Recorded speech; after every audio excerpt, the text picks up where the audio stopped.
from CNN. You never see me quote CNN. 1 in 5 deaths of U.S. adults, 20 to 49, is from excessive drinking, study shows. Think about that. 1 in 5, that's 20% of adults. Now, I get slammed every time I post anything on Instagram about drinking being bad for you no matter what. And here I am reading an actual study proving to me that if you're 20 to 49, 20% chance that alcohol will be the cause of your death. Boom! We're going to dive into this, and we're going to talk about the study. So from CNN, a beer, glass of wine, or cocktail may feel so commonplace you don't even think about pouring another, but a new study suggests it may be important for everyone to be mindful of their alcohol use. An estimated 1 in 5 deaths of people 20 to 49 were attributable to excessive alcohol use in the United States, according to a study published in JAMA, Journal of American Medical Association. Open, here it is. I'm looking at the study right now. It was published on November 1st by Marissa B. Esser, PhD, Jeffrey Lung, PhD, and Adam Shirk, PhD. So looking at everything, the results were during the 2015 to 2019 study period of 694,660 mean deaths per year among adults aged 20 to 64 years. Men, 432, 575, 66.3%. Women were 37.7%. An estimated 12.9% were attributable to excessive alcohol consumption. The percentage was higher among men than women. By state, alcohol-attributed deaths range from 9.3% of total deaths in Mississippi to 21.7% in New Mexico, which is astounding because Mississippi, y'all drink moonshine. Among adults aged 20 to 49 years, alcohol-attributable deaths accounted for an estimated 20.3% of total deaths. So, conclusions. Let's just go to conclusions. We're not going to dissect the study, but what we're going to do is go over results and conclusion. The rest of it, if you know how to read studies, read it yourself. I have enough data here to talk about. So let's go. The findings of cross-sectional studies suggest that an estimated 1 in 8 total deaths among U.S. adults aged 20 to 64 were attributable to excessive alcohol use. So the younger you are, the more likely you are to die of alcohol. Obviously, age-related diseases or age-related death will come closer to 60 to 70. So 64, that makes complete sense. So if you live past 40, basically, you're probably not an alcoholic. I mean, that's what I get out of that, including 1 in 5 adults aged 20 to 49. So again, that period of 49 to 64 is critical because I'd assume that the alcoholics have already died off. Does that make sense? Are you getting the same thing? Comment down below. The number of premature deaths could be reduced with increased implementation of evidence-based population-level alcohol policies, such as increasing alcohol tax. I don't agree with that one bit. So with that said, always pay attention to your liver enzymes, all that good stuff, your heart, always get your blood work done. I'm going to plug it right now. Take ambrosia nectar every day, the greatest organ health supplement ever created. But that's besides the point. Don't take any of my supplements, just don't drink. So I made my kids promise me one thing. This is the only promise I made them promise me. Number 1, they wouldn't drink. These are not in order, by the way. Number 2, they wouldn't do illegal recreational drugs. And number 3, they wouldn't take steroids. I don't want my kids doing any of that stuff. Now, if they're older and they need HRT or whatever, that's great. If they get an injury and they need pain medication prescribed by a doctor, that's great. My kids, again, stay away from steroids, excessive use of recreational steroids, illegal drugs, and alcohol. Well, Mark, you did steroids. Yes. That's why most heroin addicts probably don't want their kids to use heroin. Okay?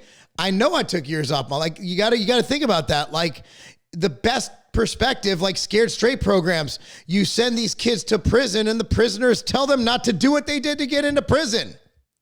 So anyway, let's get back to the article at CNN, which again, I hate even giving CNN any props. They're fake news, but this is actually interpreting a study, and I read the data.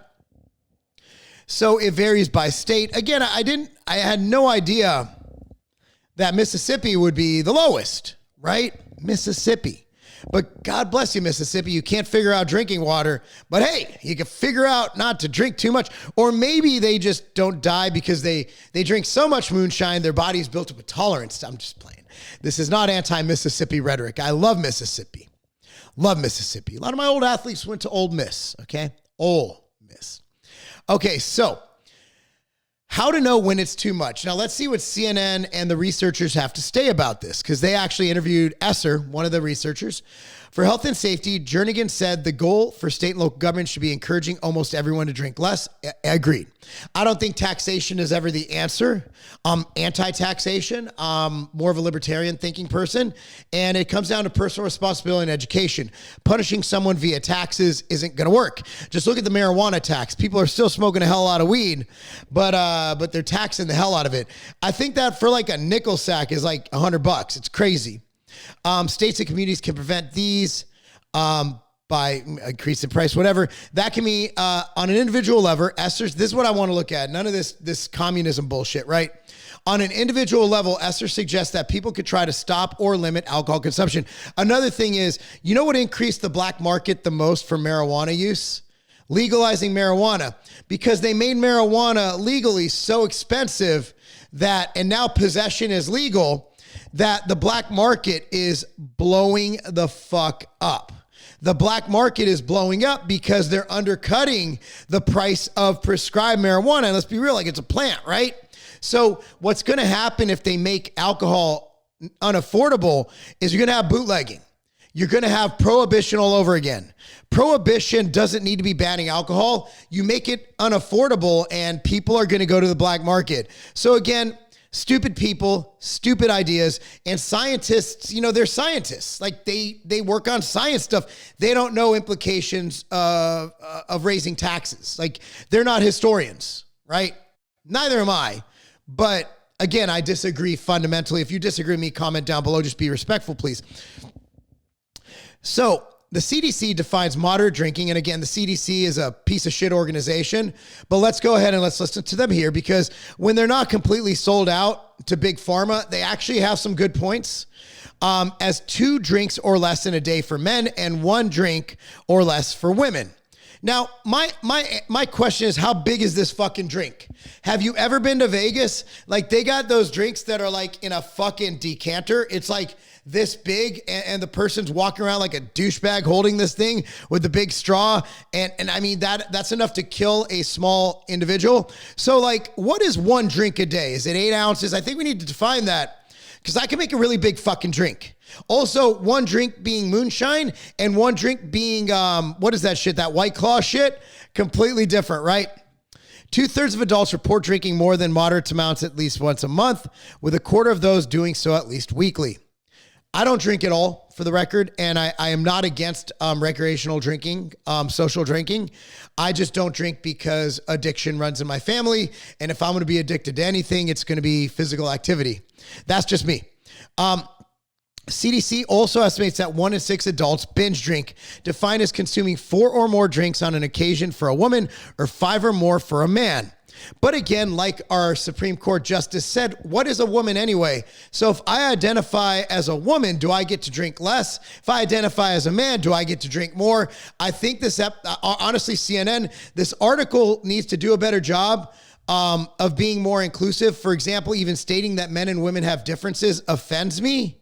And I think that first we need to define what is a woman. And obviously the person writing this article is a biologist, because they just defined what a woman is. Definition of a woman is actually now someone who could drink only 4 drinks a day as opposed to a man's 5 drinks a day. Thank you, CNN, for clearing that up for us. Reducing drinking have a similar effect as dieting. But again, dieting is racist and dieting is fat shaming. And if Lizzo lost weight, then she'd be a sellout, right? Am I getting this all right? We got to have body positivity, motherfuckers, okay? The more you tell yourself you can't have it, the more you want it. Said Natalie Mokari, a registered dietitian nutritionist in Charlotte, North Carolina. So, She recommends starting with one less drink than you usually have at each occasion or breaking a daily habit by limiting drinking to certain days. You can also have a sparkling water in between drinks or have weaker cocktails than usual to reduce your alcohol consumption. I disagree completely with Natalie. I think drinking, smoking, things like that, I think you just need to fucking stop. And it's not like dieting. And having one less drink at each occasion, dude, like the thing about drinking is once you start, it lowers your inhibitions. So once you've had one or two drinks, you no longer have that willpower or switch in your brain to tell you to stop drinking. No offense, Natalie, but I think this is some stupid fucking advice. Just fucking stop drinking. Oh, but it's hard. Shut the fuck up. You're going to fucking die from it. 1 in 5 people, not 1 in 5 drinkers, 1 in 5 fucking Americans die of drinking. If that's not enough to get you to stop fucking drinking, I don't know what it's going to be, you fucking smooth brain. Seriously, Natalie, you're dumb. I don't like this advice. Natalie, And also, like people, when I was commenting about the pandemic, and people were like, and I was right, by the way, I was right 100% of the time. And thank you, YouTube, for shadow banning me. My views are still at like 12 per video. Dude, she's a dietitian nutritionist. She's not an addiction expert. Why are they interviewing a fucking nutritionist about fucking alcoholism? That's like interviewing me about politics, which happens every day on pod. Never mind. You're fine, Natalie. I love you.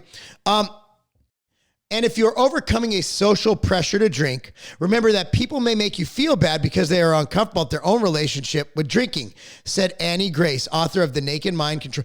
Now, Annie Grace, that is a woman that has a key to my heart. I'm guessing it's a woman, but again, we can't define what a woman is because I am not a biologist. I don't want to speak out of turn.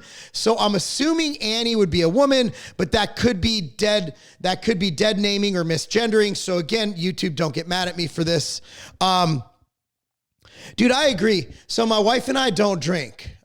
We just do cocaine, lots of cocaine. Just kidding. We don't drink. So we found that it started as our peer group, people our age, would invite us to parties and it'd be awkward because they'd make it awkward. And now we're just not invited anywhere. So, and that could be for a lot of things. My wife's quite mean. I'm very nice and I'm not polarizing at all. Everybody on YouTube, all the comments are always very positive. And I've never gotten death threats or anything against me. So people love me. My wife is definitely the problem. She's very polarizing, you know, with her ponytail and her soccer mom stuff. You know, it's just, I don't like her either. So yeah, I agree. You know what? And if your friends think that you partaking in something that kills 20% of the American population is a good idea, then find new friends. Your friends suck. And yeah, your friends really suck. It often helps to have a non-alcoholic drink in your hand at social events. So the offer to have a drink doesn't come up, said a biological psychologist, Aaron White, senior scientific advisor to, I actually agree with this. Walk around, put a Diet Coke in your hand or a water and call it a day. And here's what I've found always works. If somebody goes, oh, you don't drink because of bodybuilding? I'm like, no, I don't drink because my mom's an addict. So whether your mom is an addict or not, bringing up a sob story about somebody in your family having an addiction problem, and then you could go into it. Now, my story is unfortunately true, but then you go into the time that this part isn't true. This is all made up. Then you could make up like some really fucking graphic story to make them really uncomfortable. Like, yeah, one time, you know, my mom got drunk and then she ran off with this homeless dude and they ended up renting an airplane and then he flew off and because he was a former fighter jet in Vietnam and then they crashed. And she survived, but you know, he burned up in a pile of fiery plane rubble. And it was so sad. And my mom was never the same. So just make up some absurd fucking story. So slow down your body's alcohol intake by eating while drinking, alternative alcoholic and non-alcoholic drinks, and planning alcohol-free days. Harvard Medical School in Boston suggests. Once again, Harvard, you guys aren't smart anymore. Like, I think that maybe another school is smart. Like maybe some state school in Tennessee. I think MTSU. Middle Tennessee State University is smarter than Harvard. This is the dumbest fucking thing I've ever heard. So you're going to take eating while your inhibitions are lowered. So you're going to overeat and you're going to get fat and you're going to intake poisonous alcohol. Fucking smart, Harvard. Very smart. Like, seriously, you fucking smooth brains. I swear to God, this is the dumbest shit ever. Harvard. Fucking Harvard. Like, when I was a kid, like, Harvard was for the rich white kids. We used to look at the kids from Harvard and we wanted to fight them because we were jealous of them. Obviously, I had the white part down, but I wasn't rich. Now, you guys are literally saying to eat while you drink. How about just fucking eat healthy foods, like, or drink water or drink diet soda? Even if you think aspartame will kill you, it's still better than 20%. A tool on the CDC website, and I would like to say the chairman, or Rachel Walensky of the CDC, is also a tool. Did you guys get that joke? That was a dad joke. Can help individuals evaluate their drinking and then come up with a plan to make healthier alcohol choices. Here's the healthier alcohol choice. I'm going to end this. Don't fucking drink. Look, guys, I know it's social. I know it takes the edge off, but I've never seen anything in my life destroy people from a health standpoint to relationship standpoint to financial standpoint more than alcohol. It is not only readily available, it's not only acceptable, it is encouraged. And if you're one of the people who don't drink, you are literally shunned from society and from social gatherings because the cool people drink. Nothing is more disturbing than the fact that I'm surrounded by 40 to 50-year-old parents who talk about drinking like they're in fucking college. It is insane. Hey, I got the alcohol, Barbara. You want to go drink after the soccer game? It's so fucking absurd. And their kids are right there. Hey, Becky, I snuck a vodka in my kid's soccer bag. Now we go get crunk after the game. Ha ha. Dude, shut the fuck up. You're 45. Set a fucking example for your kids. Here's an example too. Don't die. Don't die. 20% of people, 20 to 49, die from alcohol. If that's not enough to get you to stop, I don't know what is. Anyway, guys, let me know your thoughts. Like this video, subscribe to this channel, click on the notification bell, and comment down below if you drink. Will this help you stop drinking? Or say, fuck it, YOLO. Anyway, guys, that's not a game.